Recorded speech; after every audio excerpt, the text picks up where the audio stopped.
Ya dada jalan kufani bilisumma vifkodani kabaja biyya fi saba diigaan seenaa ce'aarani karaa bilisummaa dhugaa boba'anii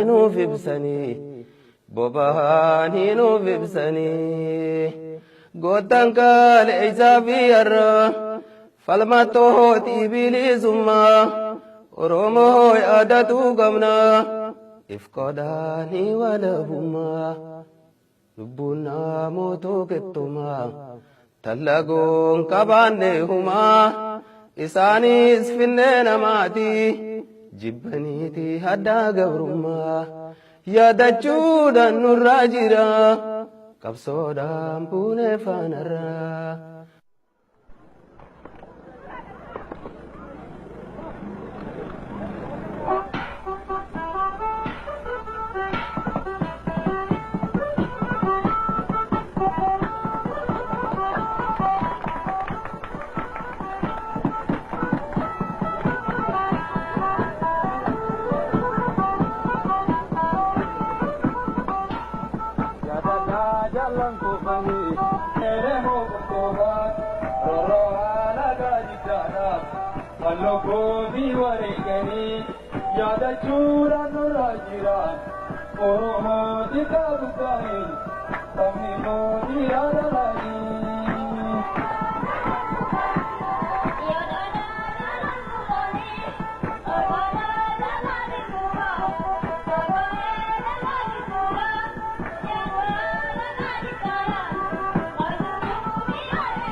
Itani lukunjipine, pero roa la gadinani.